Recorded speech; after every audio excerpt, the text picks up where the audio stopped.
Welcome to Conflict Managed. I'm your host, Mary Brown. Conflict Managed is a weekly podcast about toxic work environments and how to fix them. We're glad you're here. Good morning, Ron, and welcome to Conflict Managed. Good morning, and thank you for having me. I know we're going to have a wonderful conversation, and I'm interested in all that you're working on right now to help workplaces have healthier work environments and help people have difficult conversations. But before we get to that, I would like to hear about the first job you ever had as a young person. Wow. The first job I ever had as a young person, I failed miserably at. Oh, no. Yeah, I can think of two. One right off the bat. A neighbor paid me some money to chop away some weeds in front of his house, and I failed. I did not do the job to his specifications. It was a lot harder than what I thought, and my work ethic wasn't built then. Um, I was probably about 10 or 11, Yeah. So whenever I read these books about these, people from like the 20s and 30s that had these like full-time jobs in their 10s or, 11 years old, God bless them because I failed miserably at then. Um, when I was like 15 years old, my father got me hired in his company. And at a young age, at 15, I was working as like a security guard in Manhattan for his company. I'm originally from New York. I grew up in Staten Island, and so I got to see Manhattan. I worked security. I worked a freight elevator for one of the summers, so I got to see that, and that was pretty interesting traveling from Staten Island to Manhattan to work those jobs. So that was probably my first real job um, doing that. So I did better at that than I did at 10 years old. Yeah. It's so funny, the first job that you talked about, being that young, I would imagine it would take so much instruction, like what is a weed and what isn't, and what does it mean to pull it and that get at the roots and that, trying to really explain it's pretty backbreaking work to get in there and get that done. I mean, more power to your neighbor of thinking that you could just set a young kid free on that project. Yeah, I remember I had like a scythe like from like the 19, hundreds. It was just, it was like something out of like Russia, And I should have been wearing a babushka and been out, someplace in the plains of Russia, chopping wheat. That's what it looked like. And again, it was a summer, and I failed. So no, Well, I'm not going to say you failed. I mean, you're too young to fail at something like that. But 15 doing security work,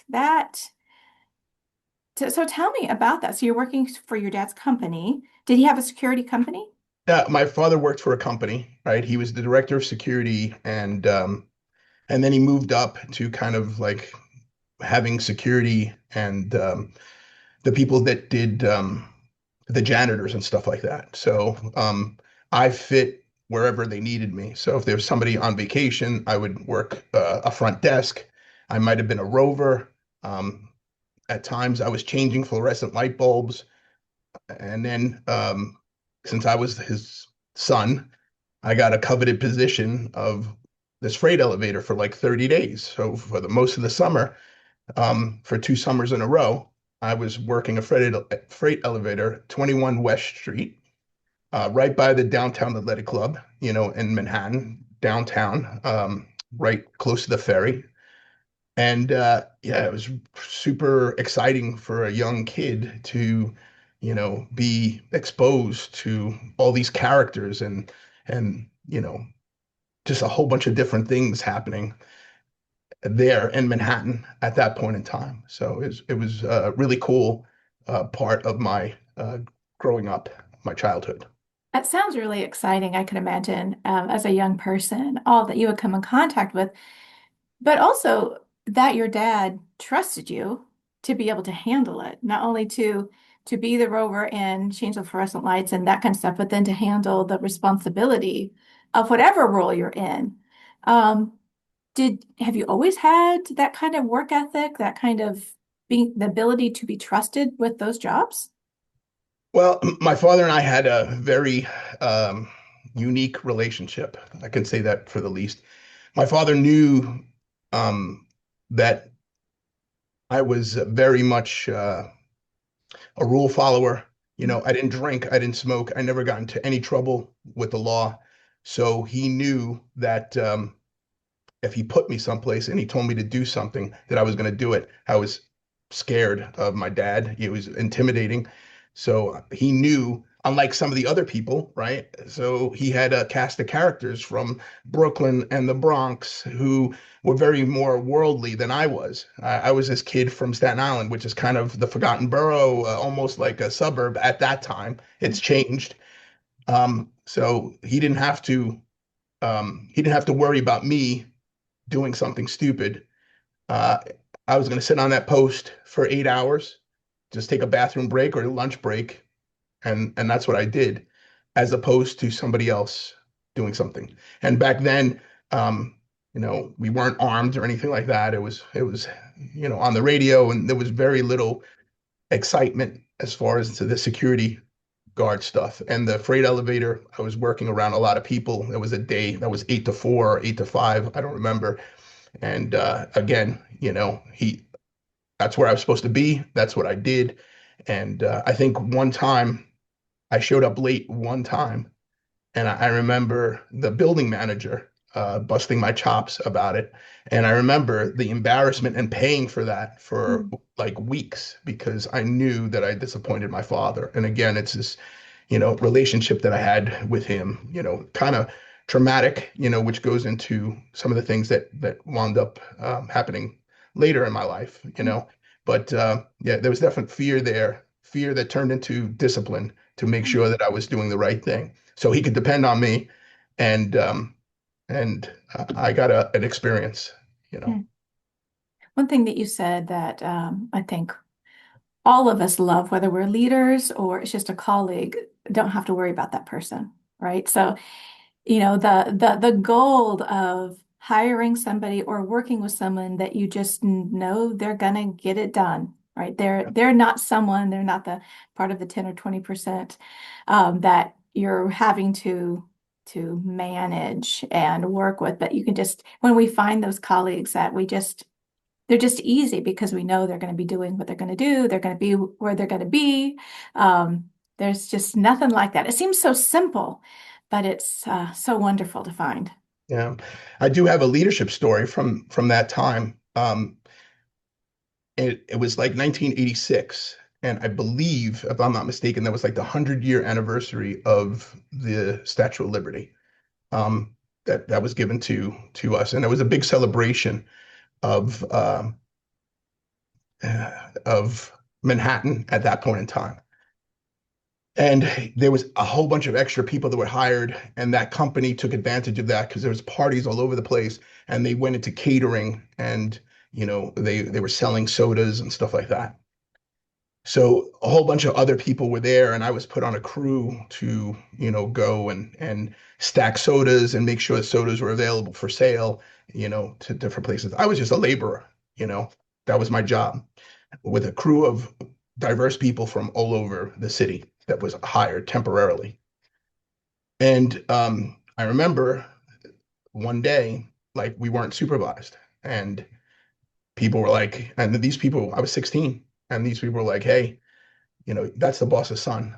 And nobody wanted responsibility. 20-year-old people, 25-year-old people, that responsibility fell on me as a 16-year-old. And that taught me a valuable lesson.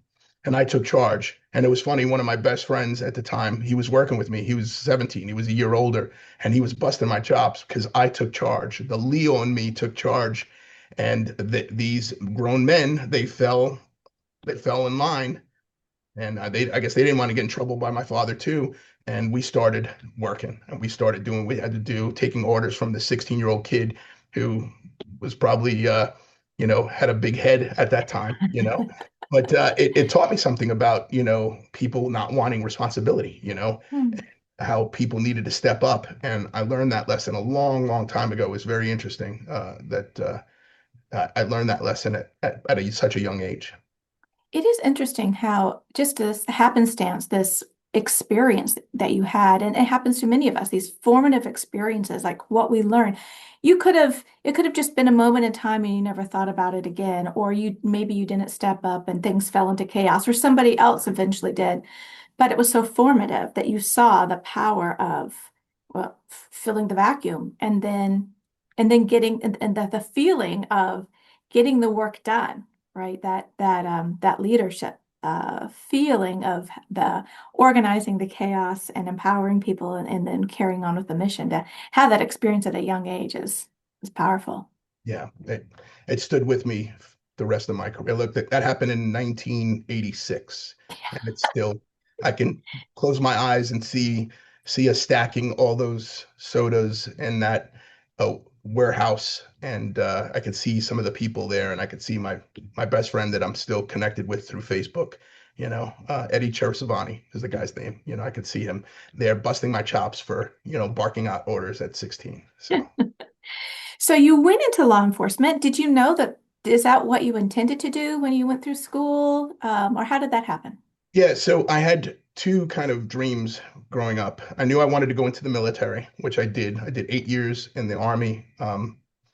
My last couple of years, I was a paratrooper, which was, again, incredibly informative to me.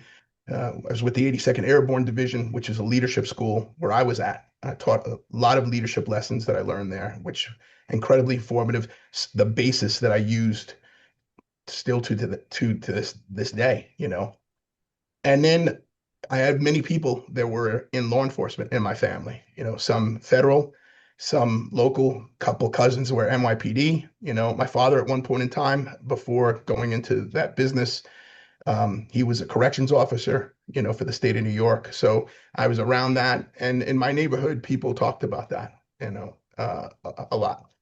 I was one of the only people that went into the field, but, we talked about that. And yeah, so we had moved to New Jersey by the time that I had gotten out of the Army. It was kind of tough getting hired in New Jersey. My brother-in-law at the time, he was a police officer there. He suggested that I try in Pennsylvania. So never heard of York, Pennsylvania before I took the test there. Took the test. Best thing I ever did. Got hired in York, Pennsylvania, and did 18 um, exciting, great years of policing there in York, Pennsylvania. So tell us about that. What was exciting about it? What did you enjoy most about your time in York? Well, it was, started in 1995. If everybody knows that era, crack wars were rampant, so there was a lot of violence there. I got a lot of experience. I was set up, I was plucked out to be a detective very early on in my career. And I worked robbery, shootings, homicides. So I got a lot of experience very quick and grew up very quick, Um, and I progressed very quickly throughout the organization and just had a little snip of very many different things and just had an all around um, type of policing experience. Many people get super specialized, and I hit different things in the police department. I was also a SWAT guy. So I was a SWAT operator, then later a team leader, and then I wound up commanding the SWAT team. So that was exciting itself. And, the different things that we did there on that team. So a lot of lessons learned, a lot of interesting things that occurred during my time there. And I was very operational, York City, very busy town in the middle of Pennsylvania, South Central Pennsylvania. And then York County is a growing population there, very close to Maryland. It borders Maryland. So Maryland's pretty expensive. People from Maryland moving up to York, and that has caused that population to kind of explode. And the SWAT team was a county SWAT team. So we were there. And when I was there, we were serving a population of about 500,000 people. I know that's grown since then. So we were busy for, what you would call a part-time SWAT team. So I got a lot of experience and saw a lot of different things, you know, regular policing, commanding units, and then doing the SWAT stuff. A lot of people will get into one thing and, as you said, specialize, and that's what they do. But even hearing you talk about your job with your father, and the excitement of all the different characters, all the different kinds of people, it sounds like you've always really gravitated to a variety of experiences. Yeah. Do you think that's true about yourself? It's funny, my wife calls it my restlessness, Hmm. she always calls it. And what I see is there's a challenge, there's a challenge part in me, and I'm always trying to challenge myself. Hmm. Some of that comes from, that trauma, that relationship with my father, with being told, hey, you're not good enough, Hmm. you're not going to amount to anything, and that low self-esteem that I had to work past in therapy. And now that's turned into, and that happened. So the very first beginning, those 18 years there in York, that was all, me trying to conquer that low self-esteem, and just somebody telling you you're not going to be successful at something, and me working hard to show, I'm going to show the world, I'm going to show my father, yeah, I'm going for these promotions to show you that I'm successful. um, Towards the end of my career there, I went to therapy, changed my life, changed my whole view of life and the world, and I gained some peace that I've been working through constantly to make sure that I have that. And now it's not that I'm trying to show anybody anything. It's now I'm challenging myself, to do those things. I want to challenge myself. I want to be that eternal student. And I preach that to my people, to the people that I mentor, to my officers, and I push them constantly.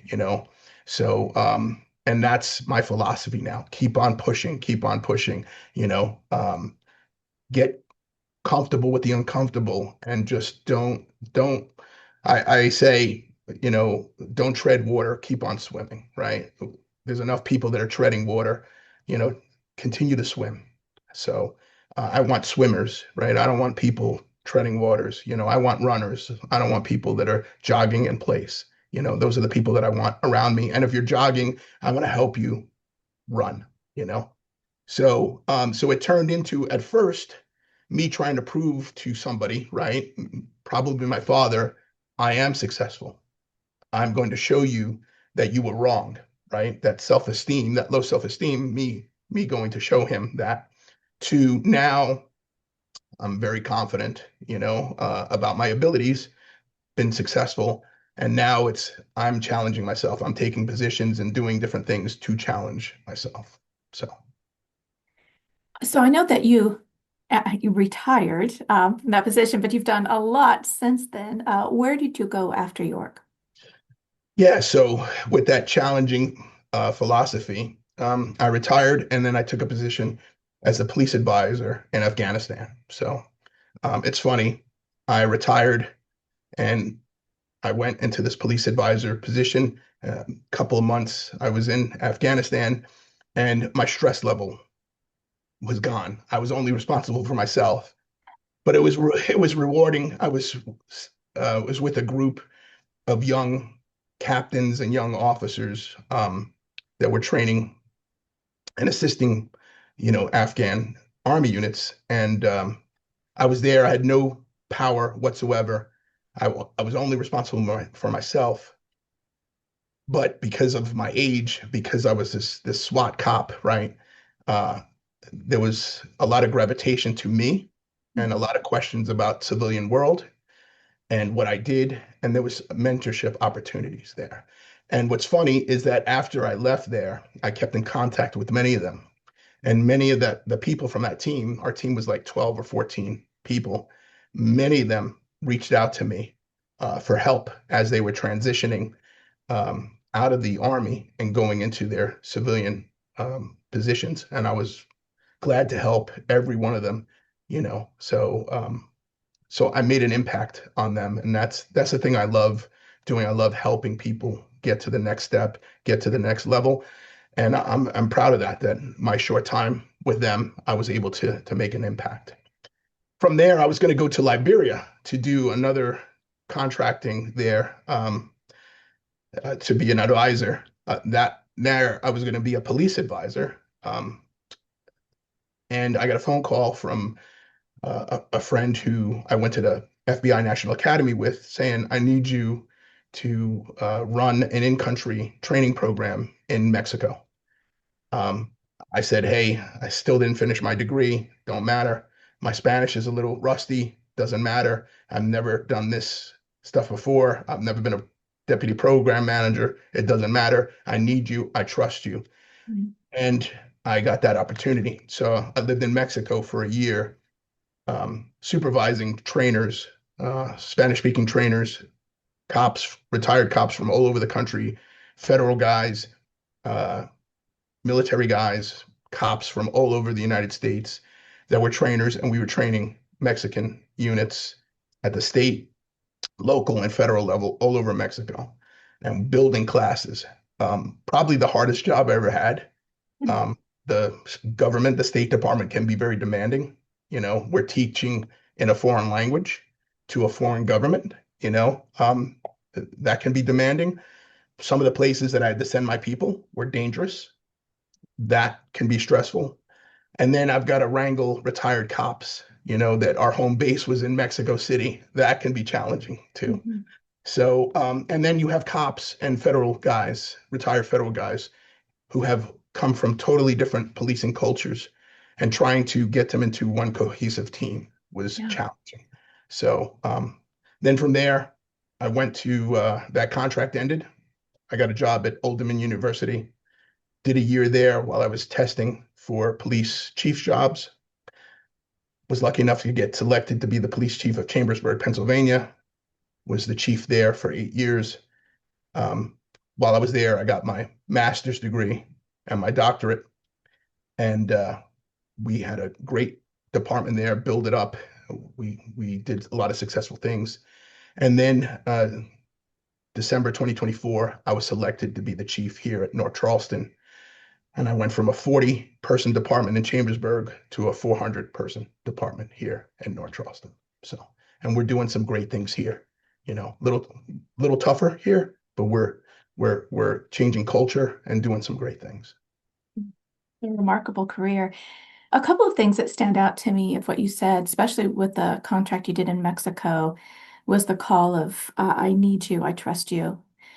And when I think about work, whatever kind of work people are in, a lot of times, this idea of this is where I work versus who I am as a professional. And with this idea of always trying to grow and to be swimming instead of being stationary, this idea of thinking about who am I, independent of where I happen to be working, because where we happen to work is temporary.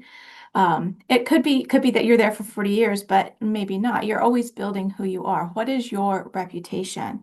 Can you be that person that's in the freight elevator who can be trusted? Can you be that person, even if you don't have on paper the particular requirements or skills? But it's so much of who are we? Who have we made ourselves to be? What is our track record? And you only get that by showing up every day and trying to be better than the day before and moving forward. And you build your reputation, and the people see that and they invest in you and not what they see on paper.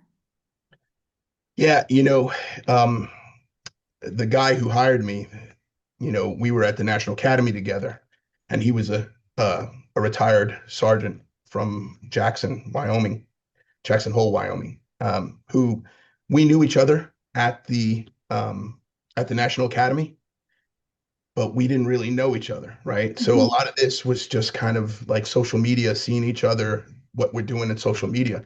So he took a chance on me, you know, and I'm glad that I did not let him down. And we're friends to this day. He still messages me these inspirational things that he sees. And him and the owner of the company, who's a retired Marine, they gave me a super big gift that I use today. They push this corporate mentality into me that most police officers do not have. We do not think this way. And I remember sitting there in Mexico with the owner of the company. So, retired Marine, successful, started this training company called Crucible, uh, with another with another retired Marine, gentleman called Jack Strandley, and he sat in Mexico sitting with me and we're talking, and he's just downloading all this information about the history of the company and how they did the things they did, and just, just this company philosophy. The same thing with the guy who hired me, Alan John. He sat me down, talked to me about contracts, and hey, this is what these contracts looks like, and this is what dealing with the State Department's going to look like, and this is, how we maneuver this and maneuver that. Both of them have their MBAs, and it was just incredible to get that, firsthand, knowledge coaching, right, from them about this is the world that you're now in, you know.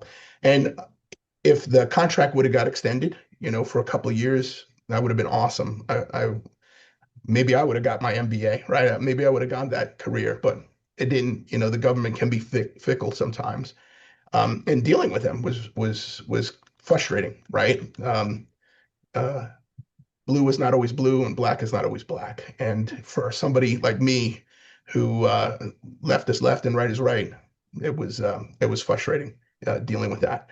But I thank them tremendously, and I'm still connected with them to this day, uh, for that gift of this corporate knowledge that they gave me over this year that I worked with them.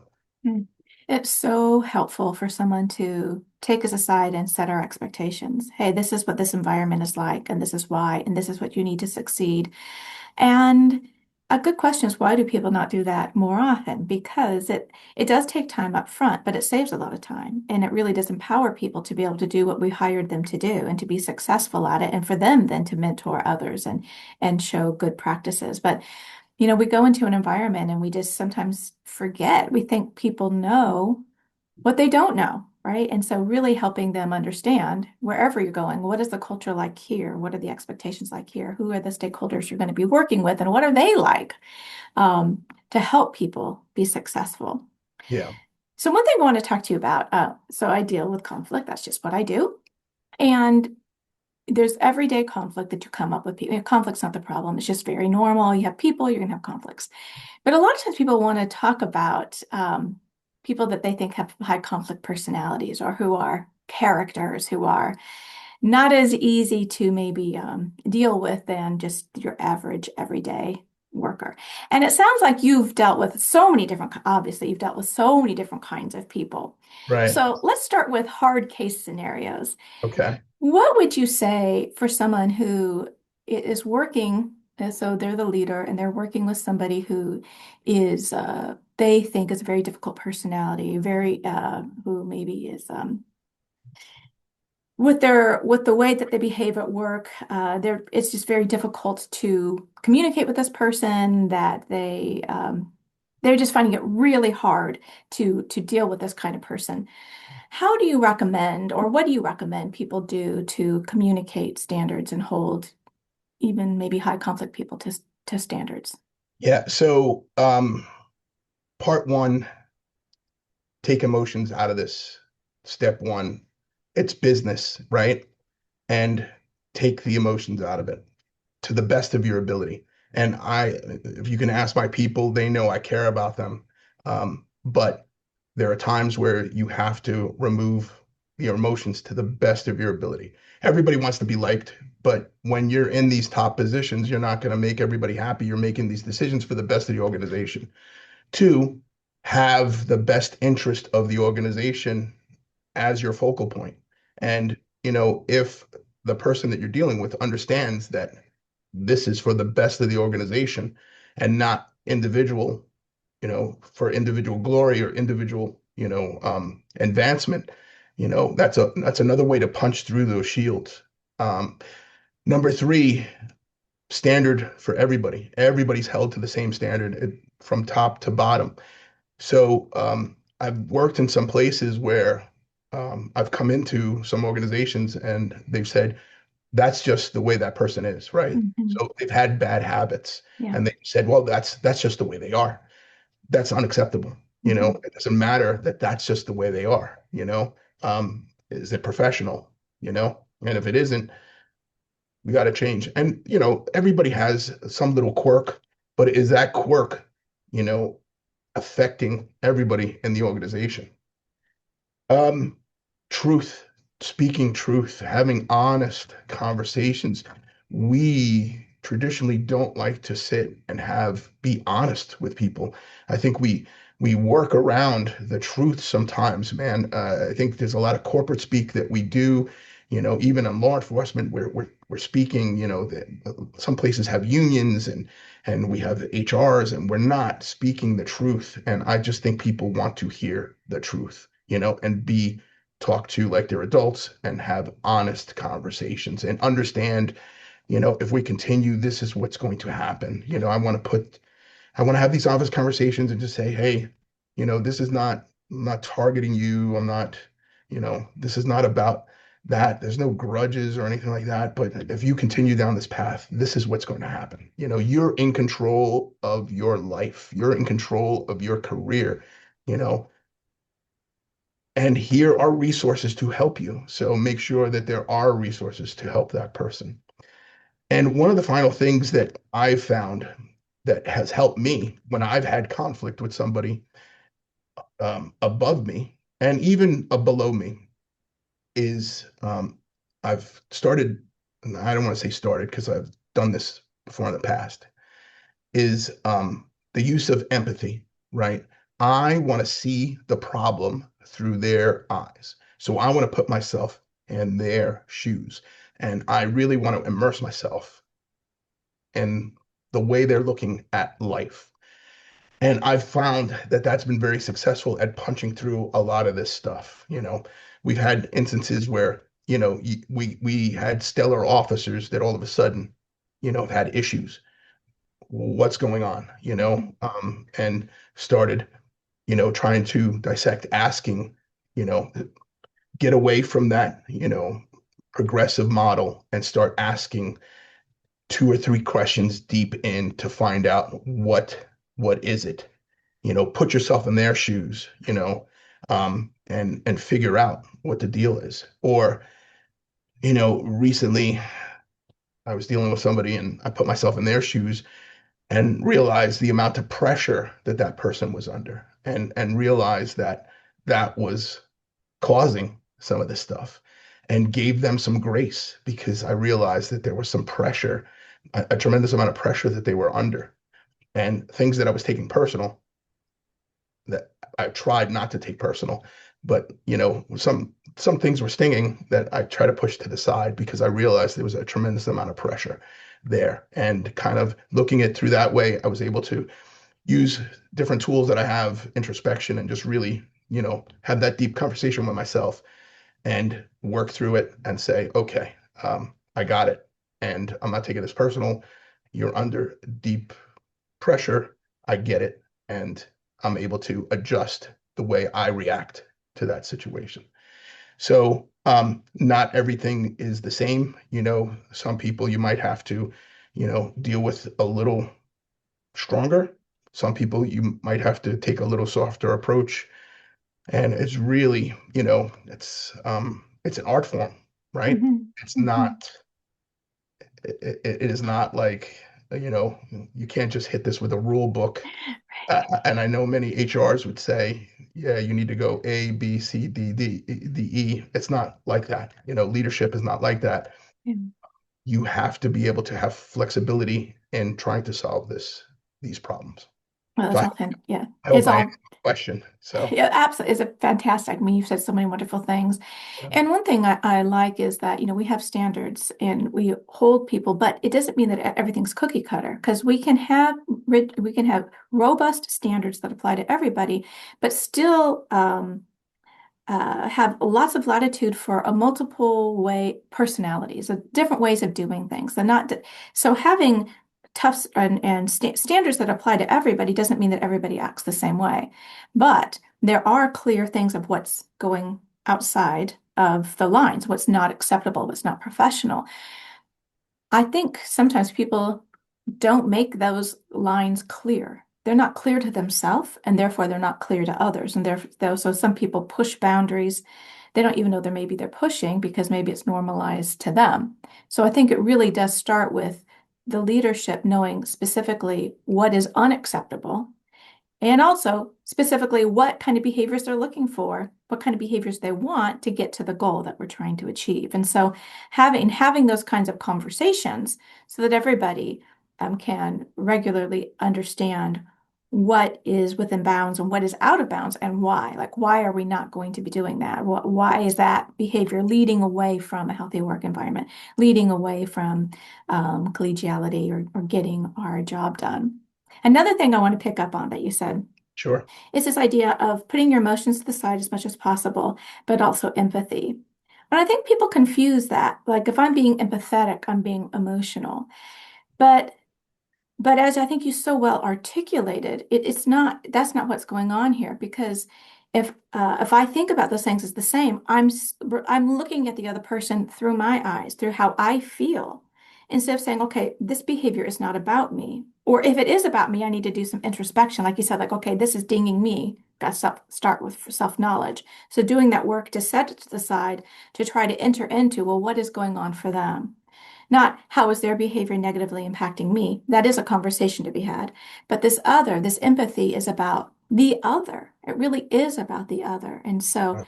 that important pre-work of having a conversation by understanding why is this negatively impacting me? Why is this negatively impacting the organization? Specifically, not I'm fed up with them. Okay, fine. But what does that mean? And why am I having this reaction? And why is this person over here not caring?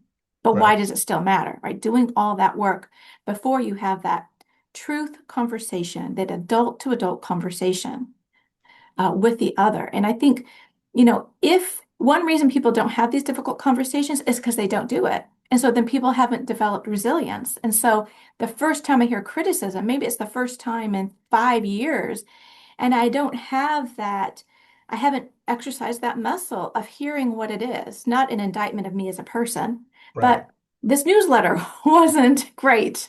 And so Right. that needs to be fixed. Right. Yeah. So with that, so for instance, with um, we can be very judgmental in policing, right? And I'm sure that's the same way in many, All many different, fields. yeah, all fields. But, so sometimes with my sergeants, which is the first line supervisor, I preach to them, put yourself in the shoes of your young officers. Remember when you were a young officer, right? You made mistakes. And I remember having this conversation here in this very office. Like, you're ready to launch this kid. You're ready to throw the book at this kid. Remember when you were that kid. Remember the mistakes that you made. I'm remembering the mistakes that I made when I was that kid. So, is there a better way to deal with this? Let's have a little bit of, grace with this because, you know, uh, you're ready to throw the book at them, and I think we can handle this a little differently, and that you need to start putting that into your toolbox. And if you start doing that, you're going to build a lot more trust with your officers, and maybe they'll come to you and ask questions first before making that mistake. That trust piece will be a hell of a lot better than them being afraid to approach you. Empathy to me is one of the quickest ways to build approachability and to build that trust, which is so necessary in these positions. So, um, and that's what I've been preaching to them. Like, put yourself in their shoes. Remember when you were in that position. Remember when you did that, and instead of looking, sharpening the axe, let's start, sitting down and having the meal with them and getting into the head and remembering and telling that story, sharing that story when you made that mistakes. Many of my leadership mistakes I share. Most of my stories that I tell, my mentorship stories that I tell with people is something that I screwed up. And I'm basically saying, here, I stepped on these landmines. I did it. You don't do it. Don't step on these landmines. Yes, there's plenty of success stuff that I share with them, but I think the most valuable lessons are the lessons where I failed. Don't do what I did. Avoid that. And here's a lesson of when I was younger. This is what I did. Don't do that. And so I preach that, and I preach that extensively. So I think that's really helpful, especially in the day and age of LinkedIn and social media, where, of course, we only see people's successes. I mean, it's not the place to air your dirty laundry, but then we have a skewed view of what it looks like to have a fulfilling career. We just see win after win after win. We don't see all of the whole human experience. And the whole human experience is that we do make mistakes, and sometimes we have poor judgment, and sometimes we haven't had enough sleep, or, you know, and we have all these wins as well. But to give people that full picture so that we can sort of right size what's going on with us, that, okay, this is a part of it. And if you don't allow mistakes, if you don't allow people to be people, then they're not going to admit to it because people will make mistakes and then you're going to have bigger, badder problems if you don't have mechanisms for people to admit, get better, and move forward. I say that my ability to say that I'm wrong and that I screwed up is a superpower because, again, that's at a premium here at my level and at many levels of high-ranking leaders. I think across the board at many different fields. I say that all the time. When I'm made a mistake, I'm there saying, "Hey, I made a mistake."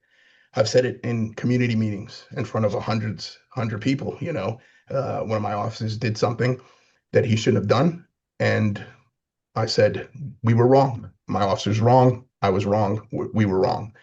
I think it shocked a lot of people, because they're not used to that. They're not used to that openness, that transparency. Um, and that's me, and that's a superpower. And I think getting my people comfortable talking about this stuff and putting these little things into their toolbox, right? Lowering their egos, right? I do a lot of work with ego and lowering their egos, and we talk about that quite a bit.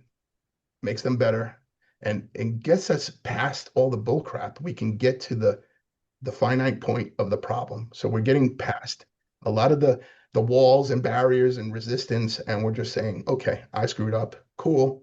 Let's get to the heart of the problem. Let's move on. Let's stop wasting time of, all these different barriers that we have to go through traditionally to get to the root of the problem. Hey, you've admitted you got a problem. Hey, I did this. I screwed up.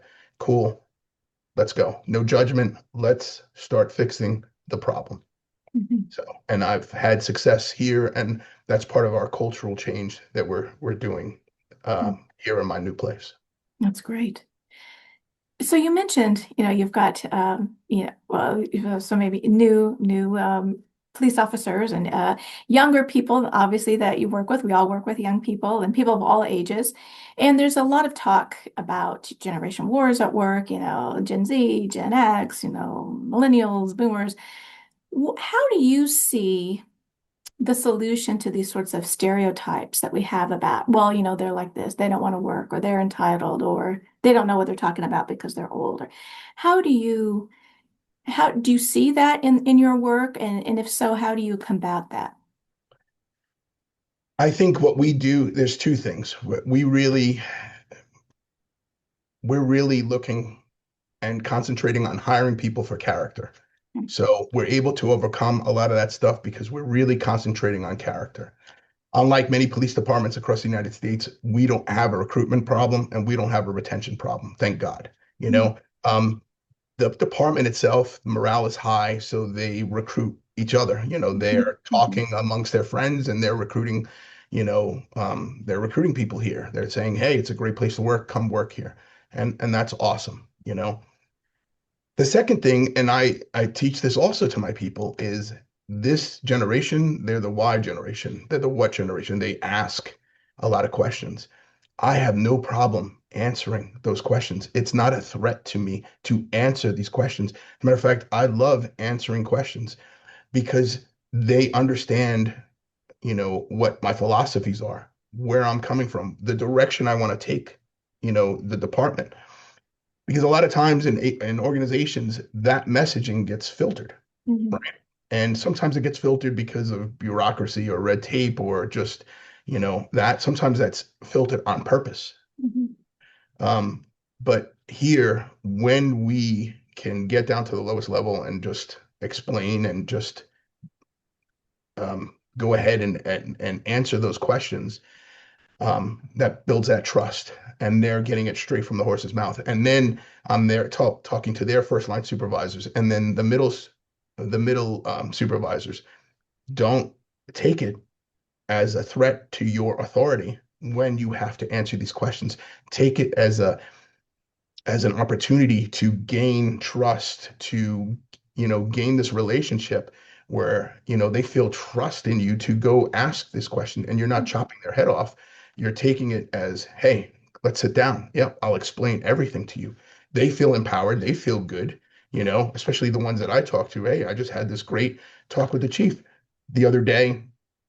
An officer talked about, hey, we're not getting some information down to us right now. I know that information's coming down. I know the emails. I know that his sergeant. I know his lieutenant. I know that information is being passed down. He's telling me he's not getting that information. He suggested we do a newsletter. You know what? I think that's a great idea, and we're going to be putting out a newsletter. I've empowered that young man, and putting together a newsletter is not going to be hard for us to do. I have somebody who was willing to do it, and now that's going to benefit the whole department. But I've done something for that young man, and he sees that, hey, my concern was taken serious. It wasn't blown off. I built a relationship with him. I joked with him the other day when I saw him, and that trust is there. And, we're getting past this. Uh, hey, there's a gap. No, there's no gap. We're a little different, but through communication, through this honest communication, we're overcoming that. I find that they do work. They love their free time, right? But here they do work, and they're respectful. They just want to be more informed than my generation. My generation was, go sit and look at that wall. Yes, sir, I'm going to go sit and look at that wall. Their generation wants to know how long, why, am I going to get a lunch break? Can I get an acai bowl? Can you go buy me an acai bowl while I sit there? And can I have my phone while I'm looking at that wall? Cool. But they're looking at the wall, you know. So we just have to work around that and not take that personal. There's that emotion and taking it personal. And I think the good sergeants and good lieutenants here have worked around that. And those that haven't, we're working with them to kind of, hey, that's not personal. Take your emotions out of it. Use that as an opportunity to gain that trust with that officer, with that young employee. That's fantastic. Yeah, it just reminds me when we hear a question, what do we hear? We hear the words, but a lot of it is the intent. What do I think they're trying to say? What are they saying about me? What are they saying about this place? What are they saying? And listening to the tone of their voice. And I have all this narrative that a lot of times we just don't think that we are supplying a narrative. We are thinking that that person doesn't trust me, or that person is trying to, be passive aggressive, but not realizing this is a narrative that I'm supplying. Let's suppose the person asking the question is trying to be passive aggressive. It's still a wonderful opportunity to take it in another way. I'm so glad you asked that question. This is what's going on. And it's an opportunity to win them over. Because if they are being, let's say, passive aggressive or just aggressive, that's all about them, right? It's about their emotional state. It's about their needs that they would be behaving this way. It's not about you. And so again, the more we can really understand what other people are doing and what we bring to every interaction, that whole self-reflection, Yeah. that really empowers us individually to be present and then to act according to our values instead of just responding with our emotions. I have another example of a guy who very much narcissistic tendencies, Mhm. right? Me type person, very talented, hardworking, but just, you know, one of those tough persons to get to know and trust. Early on, they did something where we had conflict, right? They overstepped their bounds tremendously, and they were used to overstepping their bounds Mhm. before I got here. Right. we had a tough conversation. And on that one, I admit that I got a little loud, right? And behavior changed, but there was some hurt, there was some hurt feelings on his side. Sometimes the old way, right? People, somebody like me would have held that grudge. He held that grudge. I treated him with respect almost immediately after that, just to show I have no personal grudge against you. This is not personal. It was business. And I treated him with respect and just kept on treating with respect and treating them and engaging him with conversation, and just, kind of just without saying it, saying, hey, what happened was in the past. We took care of business. I'm not holding any of that against you, at meetings, when he would come up, and sometimes he would have some of those passive aggressive things, didn't take it personal, you know, answered it overly respectful. I always had in my mind, I need to win this guy over. I can't take this personal. I want to win this guy over, Um, not so much that he's influential internally, but actually he's very influential external to this organization. So I just kept on chipping away, having these respectful conversations because I don't want to have conflict with anybody. I don't want to have any conflict with any. That's my goal, right? It's not realistic, but I don't want to have conflict with Mhm. anybody. And then here recently had a great conversation and with him, and we talked about development, and he's going to move to another position and for his development. And my peers in the department said they would have lost money on that bet. Mhm. And I personally think that was just, you know, if I would have ignored him, I would not have worked. But just that professional, respectful engagement over, a year's time helped bridge that gap, help close that wound that he had and Mhm. just built that trust up. And that's why I say, no grudges and keep it professional, you know. And, at one point in time, maybe in the future, I will pull him in and say, hey, I should not have gotten loud. And we can have that conversation. And we probably will, I probably will apologize for that. But we've that can only happen when that healing is done. And I know that that'll be accepted and that, you know, we can move forward, totally. And I think we're there, Mhm. so that's just again this philosophy that I have. That was not me before therapy and my first organization. That was not who I was. I was very much, about business, that military mindset. And I was successful there, but burnt bridges, only uh, was only getting work done with 20% of the workforce, those that were on my team. This is very different, the majority of my department is on my team. Our productivity is up, which is tremendous. It shows me that these methods are working. Our use of force is down. Our um, discipline is down. Our complaints are down. Uh, those are indications to me that they get what I'm selling, and crime is down. Right. That all together, that this culture that we're trying to instill here is working. And yeah, I'm very happy about that. It's tough, Mhm. but I'm happy that we're traveling in the same direction and we're hitting bumps. I don't know if you know this, but I went viral over the weekend. So you can check that out as soon as we get off here, because we had an incident here. But again, we weathered the storm and we're moving forward in a positive direction. So, I want to pick out a couple of things you said. First, your story. I love it. Such a wonderful leadership story because sometimes we think we have an interaction with somebody and it's that happened and now it's over. And but you set this intention, I'm going to win this person over, right? I'm not going to minimize them. I'm not going to sideline them. I'm the leader and they're on my team. And so I'm going to do what it needs and to take what it takes. And what it takes to have everybody on your team is different because everyone's different. It's very particular because we're all particular. We're all humans. We have basic sorts of needs, but then we have these specific needs and these specific ways in which we're seen. And leadership is the day in, the day out. It's every meeting. It's every time you walk in the office. And the only way we accomplish it is through setting intention, right? I'm Yeah. intentionally going to behave this way towards you.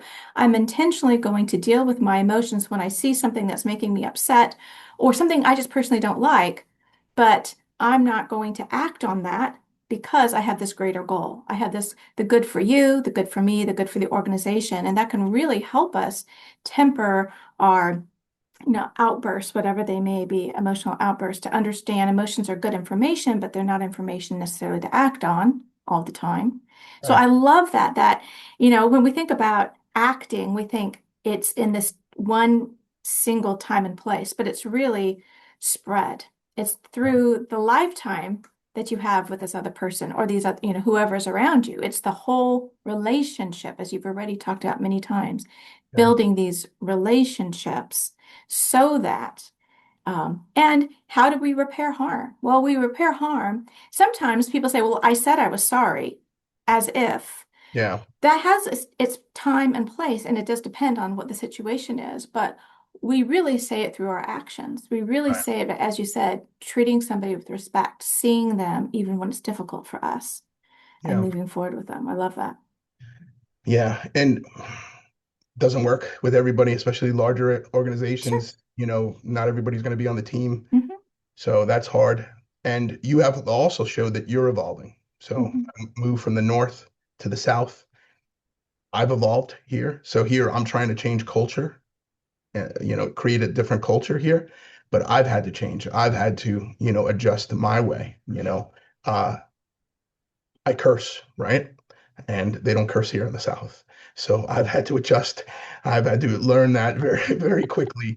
Like, hey, that northern mouth is not going to fly down here in the South. So I've adjusted. I've changed. There's many different things that I've evolved. I've made some mistakes and I've learned and evolved. And I'm also using that as a teaching moment for my people. Like, hey, learn from me. Hey, made a mistake, learn, adjust, keep on evolving, keep on evolving, keep on evolving. You stop learning, you're dying, stop. And I get really frustrated sometimes when I run into people who, they get to certain places and they stop. They Hmm. just stop. And it's obvious, their knowledge base or their way of thinking is, you know, 5, 10 years back. And that was like their heyday, right? That was like the pinnacle of their career or the pinnacle of their life. And I'm like, there's so much more. Why did you stop? That's where they felt comfortable. And now, they don't want to feel uncomfortable, opening up that box and putting more information in. But in organizations like this, and especially in this field, we're constantly evolving. You have to continue getting better and better and better. The community demands it, right? There's a lot of demands put upon us. And if you're not evolving, if you're not getting better, you're going to have problems. Yeah. And as you said, I mean, it's certainly in the field that you're in, but in every field, there are going to be bumps in the road or there's going to be severe issues. That's normal. And so if we want homeostasis, we want things to stay the same, we are constantly fighting the stream because, first of all, things are going to be changing in business and in technology and in communities. So things are going to be changing. And then you're going to have to deal with real serious issues. And if you don't have an agile mindset, if you really don't, if you're not, if you just want to stay stuck and looking backwards, everything is going to be that much harder for you. And you're not going to actually get what it is that you want because you will be left behind. And that's a terrible place to feel as you get older, being left behind. And when we think Yeah. about generations at work, it's not just the people who have just come in or mid-career. A lot of times there's issues with people who've been around for a long time because sometimes people get tired or they just don't want to, or it feels too difficult. And so we need to have real ways to think about training people who have been trained, who've been there for 30 years, because they still need to learn and grow, but we need it appropriate for them at their stage of life. Yeah.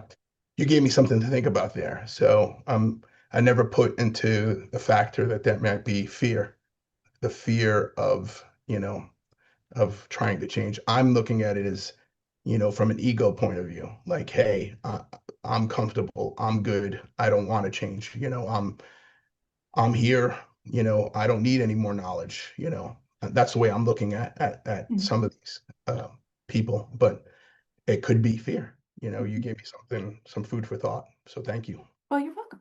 Well, Yeah, I know I could talk to you for a long time, but our time is over, so I have one last question for you. sure. As you look into the future of work policing specifically, because that's what you do, what do you think needs to happen so that not only will all workers be treated with dignity and respect, but they'll be encouraged to thrive and flourish?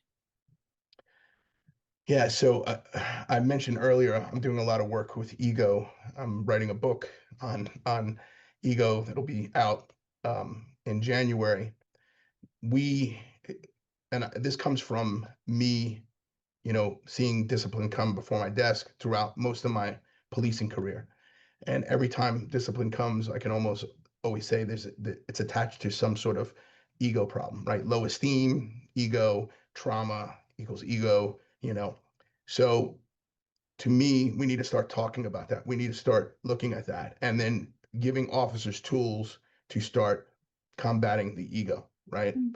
And I started doing that here, started opening up classes and teaching them, teaching my supervisors to kind of catch that so that we can start, having that conversation about ego, start seeing that.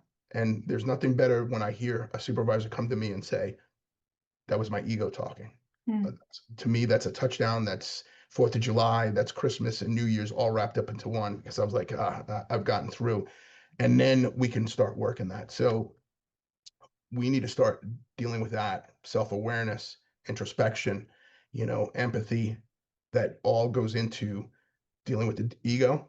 And in that book that I've written, there's tools, practical tools to work on that, which I think is important. And I think that's the future, self-awareness, especially with people that are working from home. There's some studies out there that the workforce that are working from home is only going to grow.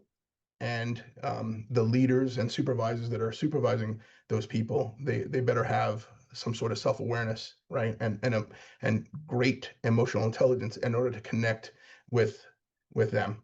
And we only talk about emotional intelligence, right? We hit it in these classes, but we really don't delve into that.